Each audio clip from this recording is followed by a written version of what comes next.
बहुत तेजी से कार्य कर रही है और उम्मीद है कि बहुत जल्द हमें चुनाव का सिंबल भी मिल जाएगा। जयराम जी बोले थे कि अगर चुनाव का सिंबल आ जाएगा तो गिरिडीह धनबाद दोनों जगह से मैं चुनाव लड़ूंगा। देखिए, अगर ऐसी परिस्थितियां होंगी तो प्रयास करेंगे, लेकिन फिलहाल हम लोग धनबाद के लिए एक बेहतर प्रत्याशी की तलाश में हैं और उम्मीद है कि हम लोग वहाँ एक बेहतर प्रत्याशी को इनपुट करेंगे जो हमारे लिए एक बेहतर रिजल्ट लेकर आएगा। आप लोग राजकुमारी के लिए एक बैठक रखे थे, कहे थे कि 2 दिन में हम घोषणा कर देंगे धनबाद लोकसभा कैंडिडेट का, लेकिन अभी तक एक्चुअली जब बड़ी पार्टियां खामोश है तो कभी कभी मौन बहुत बड़ा हथियार का कार्य करता है। तो अभी हम लोग देख रहे हैं कि बड़ी पार्टियां जो केंद्र स्तर की है वे किस प्रकार का रिजल्ट लाती हैं, उसके बाद हम लोग धनबाद के नतीजे पर पहुंचेंगे। हाँ, अगर बात करें सेंट्रल विषय की तो मोदी जी ने कहा था कि काला धन हम लोग वापस लाएंगे, और आप देखेंगे कि मोदी जी की गारंटी है कि वो बोले कि भाजपा का खाता में ही काला धन आ रहा है, जनता के पास नहीं जा रहा। देखिए, सबसे पहली बात, भारतीय जनता पार्टी निश्चित रूप से आज विश्व की सबसे बड़ी पार्टी है, लेकिन कारण है कि विश्व के बड़ी पार्टी में कहीं ना कहीं गरीबों का रोल नहीं है। अगर आपको बड़ी पार्टी बनना है तो अमीरों का रोल होना चाहिए, तो जाहिर सी बात है वो पूंजीपतियों की ही पार्टी है। और ये नहीं, चूंकि अभी भारत देश में, खासकर उत्तर भारत में लोगों की जो विचारधारा है वो धार्मिक विचारधारा, ठीक है। देखिए, धर्म हर किसी का होता है, हर व्यक्ति धार्मिक होता है, किसी न किसी धर्म पर उसकी आस्था होती है। लेकिन राजनीतिक लोग जिस धार्मिक विचारधारा को लेकर आते हैं ना, इसका कारण यही होता है कि वो अपने कारनामों, जो मैंने काले कारनामे हैं, उनको ढकने के लिए वो इस भावनाओं का प्रयोग करती है। और उसी मैं तो बार बार कहा हूँ कि वो उद्योगपतियों की पार्टी है, उनकी पार्टी में कॉरपोरेट जगत के लोगों का इंटरफेयर है, और ये चीज़ें तो अब सामने आने भी लगी है। मैंने शुरू से कहा है, उसका उदाहरण देखिए, आज किसानों को 700 किसानों की मृत्यु होती है तब 3 कृषि बिल वापस होते हैं। तो गांधी के देश में और किसानों के देश में आज किसानों के पक्ष में अगर नीतियां नहीं बनती है तो कारण यह है कि कॉर्पोरेट से लोग चंदा लेते हैं, और कॉर्पोरेट्स अगर चंदा लेते हैं तो भाई उनको क्या चाहिए, कॉर्पोरेट को फैक्ट्री बनाना है। फैक्ट्री कहाँ खड़ी होगी? नदी नाला में नहीं होगी, किसानों की जमीन में खड़ी होगी। इसलिए आज किसानों का दहन, और इसीलिए चालाकी के साथ आर्टिकल 31 जो हमारा संपत्ति का अधिकार था उसे मौलिक अधिकार से हटा भी दिया गया है, ताकि कोई आम व्यक्ति अपनी संपत्ति की गारंटी ना ले सके इस देश में। इलेक्ट्रल बॉन्ड का जो भी चल रहा है चर्चा पूरे मीडिया में, तो उसमें आप क्या कहेंगे? देखिए, बिल्कुल पारदर्शिता होनी ही चाहिए थी शुरू से। और सबसे पहली बात है तो पॉलिटिकल पार्टियों को इस प्रकार अगर आप कॉर्पोरेट से चंदा लेंगे तो जाहिर सी बात है वो गलत काम करेंगे। अभी उदाहरण के लिए हम लोग वेदांता बोकारो में भी है, वेदांता में जब रैयत आंदोलन करते हैं तो वेदांता वाले कभी कभी अपना हट में आते हैं, क्योंकि उनको पता है कि देश के प्रधानमंत्री को चंदा जा रहा है, आप क्या कबाड़ लीजिएगा। उनके माइंड में यही चीज चलता है। अभी बीएसएल में लोग धरना पर बैठे हैं, तो बीएसएल के माइंड में क्या चल रहा है कि हम देश के प्रधानमंत्री को चंदा देते हैं, देश के मैंने तमाम टॉप जो मोस्ट लीडर हैं, मंत्री हैं, उनको चंदा देते हैं भैया, तब क्या उखाड़ लोगे, ये माइंड में उनका चलता है।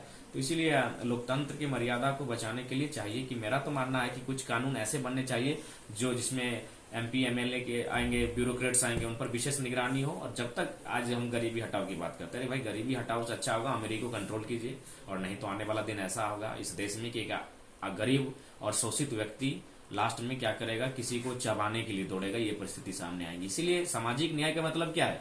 सामाजिक वितरण भी हो, सामुदायिक वितरण हो। आप तो चंद मुट्ठी भर लोगों के हाथों में देश की सारी संपत्ति को जमा करने पर तुले हैं। और अभी कभी कभी तो डाउट होता है कि इंडिया मतलब INDIA इंडिया होता है या फिर ADANI अडानी का मतलब इंडिया होता है, वो परिस्थिति भी आती है सामने। तो ये चीजें देखिए, आज प्रधानमंत्री विश्व गुरु होने का बात कहते हैं, महाशक्ति होने का बात कहते हैं। अरे भाई, जब गरीब व्यक्ति के पास भोजन नहीं, रोटी नहीं, और अब विश्व गुरु होने का दावा करते हैं, तो ये हवाई बातें। इसीलिए सामाजिक न्याय का मतलब है सामुदायिक वितरण हो और मैक्सिमम लोगों के पास रोजगार के साधन उपलब्ध हो, आर्थिक उन्नति हो, तभी आप विश्व गुरु होने की बात कहेंगे। आप अंबानी और अडानी के नाते देश को विश्व गुरु नहीं बना सकते। जिस तरह से भाषा आंदोलन पर आप लोग लगातार मुख्य रूप से आप आगे आए इस आंदोलन को लेकर के, अभी आप देखेंगे कि नया नोटिफिकेशन आया जिसमें उड़िया और बांग्ला भाषा को ज्यादा तवज्जो दी जा रही है। झारखंड सरकार का एक नया नोटिफिकेशन आया। देखिए, लगता है कि जो माननीय झारखंड मुक्ति मोर्चा के जो सुप्रीमो है आदरणीय गुरुजी, उनका सभी रिलेशन उड़ीसा में है। पता नहीं कहीं अपना समधी वालों को खुश करने के लिए तो नहीं कर रहे हैं। देखिए, सबसे पहली बात, सब क्षेत्रीय भाषी का मतलब होता है जिस क्षेत्र में उसका उद्गम होता है, इसीलिए उन्हें प्राथमिकता देनी चाहिए थी यहाँ की जनजातीय भाषा की, यहाँ की झारखंड की जो सदानी भाषाएं हैं उनको प्राथमिकता देनी चाहिए थी। और इवेंट की रिपोर्ट भी कहती है 2050 आते आते 8 भाषाएं लगभग संकट की स्थिति में रहेंगी या फिर खत्म होने की स्थिति में चली जाएंगी जो झारखंड की होंगी। तो ये इनको जब सरकार में बैठे हैं तो उन्हें इस विषय पर ध्यान देना चाहिए। चर्चा का विषय है कि मुख्यमंत्री के परिवार भी इस बार चुनाव लड़ेंगे।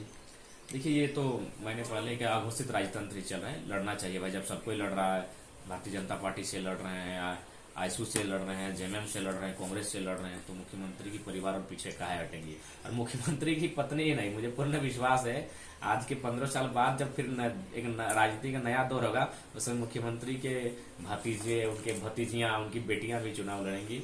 इस बात में कोई दो राय नहीं है। तो जब उन लोग चुनाव लड़ते हैं तो जनता सवाल नहीं करती, और जयराम जी जब चुनाव लड़ते हैं तो देखिए, जनता वही सवाल वही करती है। सबसे बड़ा दिक्कत है। इसी झारखंड में 5 उपचुनाव हुए, 5 उपचुनाव में परिवार के लोग जीते, लेकिन कोई सवाल नहीं हुआ। लेकिन एक नया लड़का आया, सबको पेट में दर्द। इसका 2 कारण है।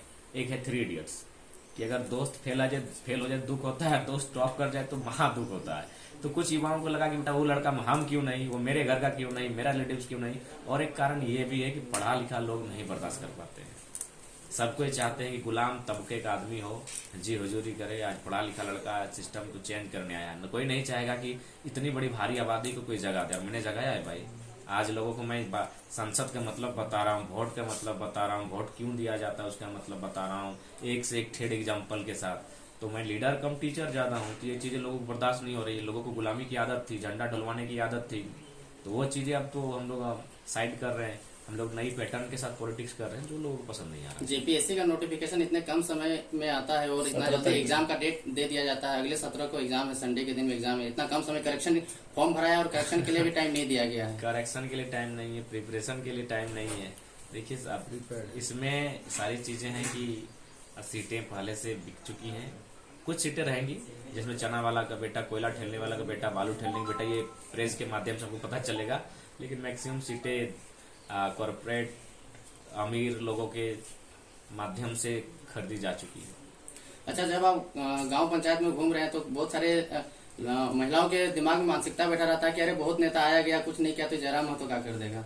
तो ये आपके मुंह में भी बहुत सारे लोग हम बोलते हुए सुने। नहीं, बोलते हुए सुने, और हमने उनको उत्तर भी दिया। बिल्कुल उनका सवाल हमने अपने भाषणों में कहा कि इन नेताओं ने राजनेता का पैटर्न ही ऐसा बना दिया, कोई नया लड़का हिम्मत ही नहीं जुटा पाता है लड़ने का। बताइए, नेता का मतलब है पैसा वाला, कि चुनाव में आया तो पैसा देगा। ये पैटर्न पहला बता दिया, बैठाया इन्होंने। तो लोग हम लोग समझा रहे हैं कि निश्चय ही बदलाव होगा। अगर बदलाव नहीं होता तो एक साधारण सा लड़का